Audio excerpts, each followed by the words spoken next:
I am a huge proponent of multi-apping. If you're not multi-apping, not only are you putting your income at jeopardy, but you're also leaving money on the table. Having said that, that doesn't mean that you shouldn't necessarily have primary apps. This video is the culmination of years of experience on my favorite app. The highs and the lows, the good, the bad, and the ugly. In this video, we're going to talk about 7 common issues that Uber Eats drivers face and how you can fix them.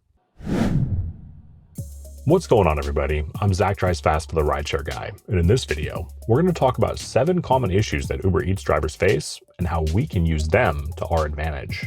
This is the first video in a 2-part series, so if you also drive for Doordash, be watching out for that video as well. And of course, stick around to the end of the video because I'm going to teach you how to work smarter and not harder. The first issue that drivers face is dependent on the time of day of the week, and time of the year.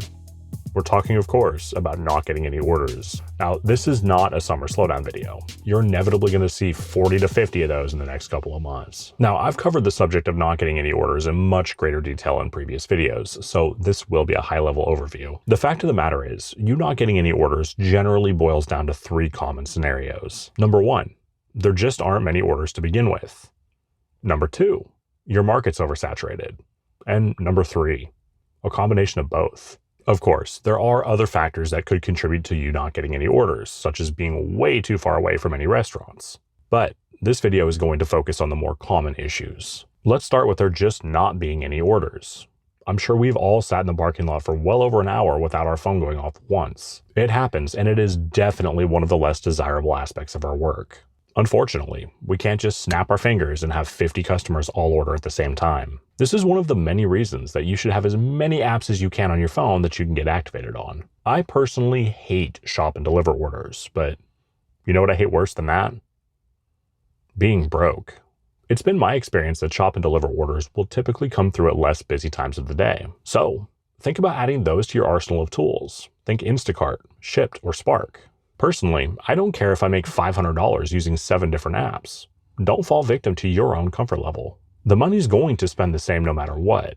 This could be the difference between you getting paid while others are still waiting. The second reason you may not be getting any orders is oversaturation. As you are well aware, drivers do not earn an hourly rate.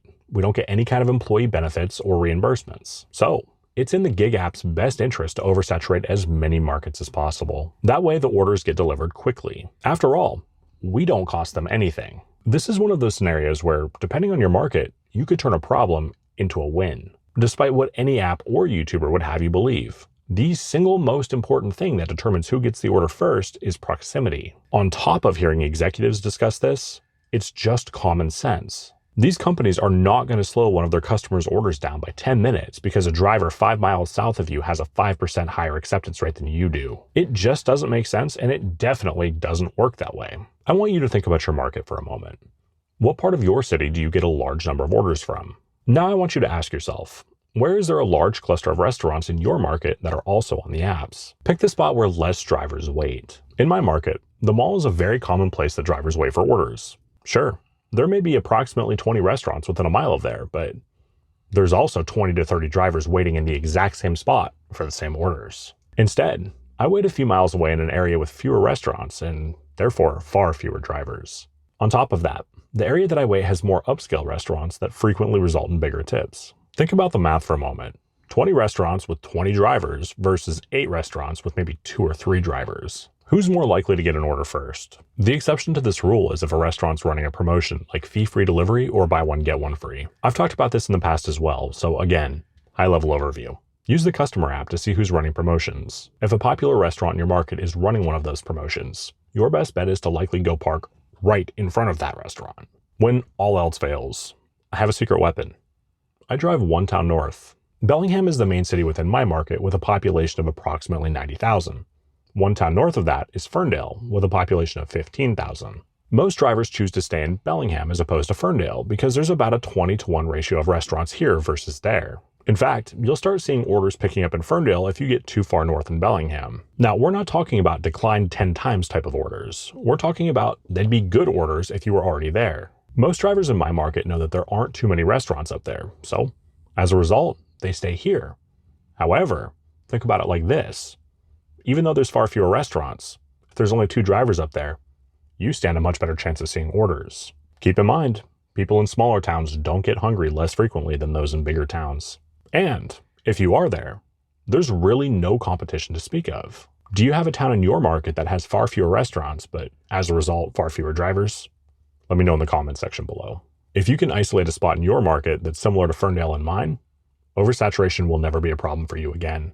It just boils down to working smarter than the next person. All right, if there's one thing on this list that I'm going to get pushback about, it's this one. Although Uber's in-app navigation has gotten a lot better, it is far from perfect and, in fact, has led me in the completely wrong direction a few times. Sure, it's convenient to just swipe go and have the GPS already loaded, but I'd caution you against relying on it. True story. I picked up an IHOP order and swiped go. I followed the in-app navigation and I got the order delivered to the right building and the right apartment number in the wrong complex. Ultimately, this was my screw up for not verifying the address, but the in-app navigation took me directly to the right building number in the wrong complex. And I know I wasn't the only driver to make this mistake, because when the customer called me to tell me she couldn't find the order and I told her I did deliver it, she knew exactly where to go look for it. Definitely not my proudest moment as a driver ever, but I learned from it. Hopefully you will too, and can get a chuckle out of my bad experiences. This is such an easy issue to fix. Just use Google Maps or Waze. Google Maps is usually the most accurate, but Waze will tell you about any slowdowns in real time. And when I say any slowdowns, I mean just about anything. Having said all that, if you can't live without the convenience of in-app navigation, make sure you double and then triple check the address before you deliver it. Let's move on to arguably the single biggest issue with Uber Eats. Say it with me. Tip baiting. Just in case you are brand new to Uber Eats, tip baiting is where a customer places an order, enters a tip up front, a driver accepts the order, picks it up, drops it off, and then the customer removes the tip after the work is complete. I've done a deep dive on tip baiting, and I will be sure to link that video at the end of this one. A quick read through the comments on that video will show why you should definitely take my advice on tip baiting. And if you play your cards right, maybe, just maybe, you might end up with more money than you would have had the customer not been a sleazebag. If you get tip baited, here's what you do. Pick up the phone and call support. On the automated system, say driver payment issue and go through the verification process. When you do get somebody on the phone, tell them you got tip baited and you expect your money back. Do not waste your time and energy arguing with this person. They cannot help you, but they also will not transfer you without being nosy first, so you do have to tell them what happened. So keep it brief with this person. They'll likely read you a script about how tips are optional and they have no problem with the customer screwing you over. If they do this, at that point, they're wasting your time, so feel free to reciprocate. Tell them a useless piece of history. Anything that'll waste their time. Now that you've sufficiently wasted each other's time, ask for a manager in the driver payments department. While you're waiting on hold, this is the time to get your Karen haircut on and prepare for an argument. When you do get a manager on the phone from the driver payments department, this is the person that you will need to respectfully argue with. They're the ones who can help you. Explain to this person that you were tip baited and you expect to be paid the total amount of the contract that you already fulfilled. I want you to use this phrase verbatim. The customer violated the contract after the job was complete. For good measure, you could say something like, this was a contract between me and my customer. I completed my end, but they violated theirs. Personally, I have a 100% success rate with getting my money back after I get tip baited. And about half of the time, they ended up compensating me additional for the hassle. If you want to increase your chances of additional compensation, make sure to really play up how long you had to wait on hold to get your money back that you rightfully earned. Now, some people might disagree with my tactics. Is it really worth spending 20 minutes on the phone with support over $3? Hell yes. Sure, it might have been $3 this time, but next time it could be 20 or even 30. If every driver called every time they got tip baited, this kind of would stop. Seriously, stick around. I'm going to link the video and it will help you. Moving on to the next issue with Uber Eats. Let's talk about transparency. This is one of those issues where I need to tread very carefully because I feel like it's our right to have total transparency. But the way we obtain that does violate the terms of service. Let me ask you this. Would you walk up to a ticket counter at an airport and say, surprise me, and then hope you don't end up somewhere shitty? Probably not, but that's essentially what we're doing every time we accept an Uber Eats order. Sure, we get the approximate intersection where we're dropping off, but if you do this work long enough, you'll know that those aren't particularly reliable. In fact, I've had them be upwards of 3 miles wrong before. What about doubles, or more recently triples? You're only going to know where one of them's picking up and where one of them is dropping off. As for the second or third order, you better hope you don't end up without a paddle down shit creek. After all, it's a crapshoot on where the orders are actually going. There are third-party apps that will show you all of your pickups and drop-offs, as well as entire delivery addresses. I talked about one of these apps in a previous video, but I'll leave it up to you to do your own research and decide if it's right for you. I am a firm believer that if we're being asked to do a job, then we deserve all of the relevant details. Now, I want to move on to Uber harassing drivers about total nonsense. Recently, a plethora of drivers started getting emails from Uber saying that one or more of their customers claimed that the order never arrived. This was not followed up by another email saying that this was a mistake or a glitch or an April Fool's joke. And frankly, I wouldn't have believed that they were sending out bullshit contract violations had I not been in the car with a friend of mine when she got one and called support. On top of that, it seems like lately Uber is also accusing drivers of doing some very bizarre things. Just yesterday, I stumbled upon a driver who was accused of getting into an altercation during a delivery and then randomly deciding to pull a fire alarm for retribution or something. It's almost like Uber is using ChatGPT to communicate with drivers, but they're clearly not proofreading messages first. I mean, what are they going to say next? You held a seance in somebody's front yard? You ran your car through somebody's living room? Or you made a pass at Granny? I'm going to save you the time on this should you be accused of something stupid. Just completely ignore it. Laugh about it and think that a multi-billion-dollar company has nothing better to do than to harass drivers. I wish that this was some weird one-off event, but this has been happening for the last few weeks and more drivers are getting these messages. Just be aware of it.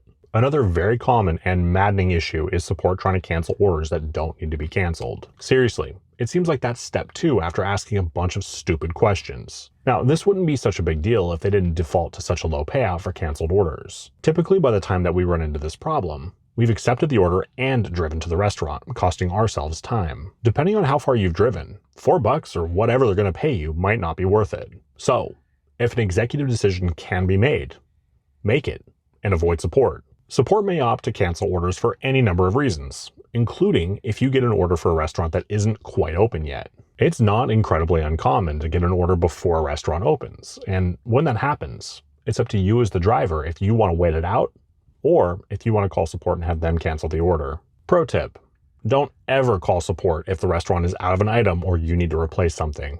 Contact your customer instead. It's also worth noting that I've run into far more issues with support when the order was placed through Postmates rather than Uber Eats itself.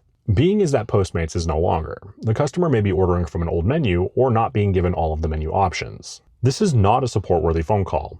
This is a conversation that you need to have with your customer. Support may try one time to get in touch with the person who ordered, and if they're unsuccessful, they're going to cancel the order. The moral of the story is, support will frequently try to cancel orders that probably don't need to be canceled in the first place. So, do yourself a favor and reach out directly to your customer rather than support. Another common problem with the Uber Eats app is they cap how long you can be online. You can have no more than 12 hours active time during a 24-hour period. Personally, I think that this is actually beneficial if you approach it correctly. If you do plan on having a 12-hour day, it may be in your best interest to shut the app off during less busy times, like 8 a.m. to 10 a.m., 2 to 4 p.m., or 8 to 10 p.m. As we talked about earlier in the video, this might be a great time for you to switch gears and do some shop and deliver orders. Keep in mind, that 12-hour timer is only running when you're online. If you're multi-apping, turn Uber Eats off if you accept another order.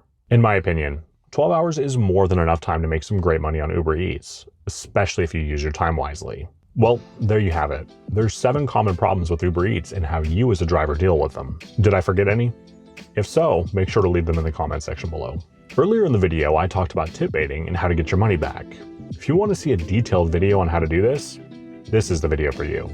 If you haven't done so yet, please do consider pressing the like button and subscribing to the RideShare Guy. I'm Zach Drives Fast for the RideShare Guy. Take care.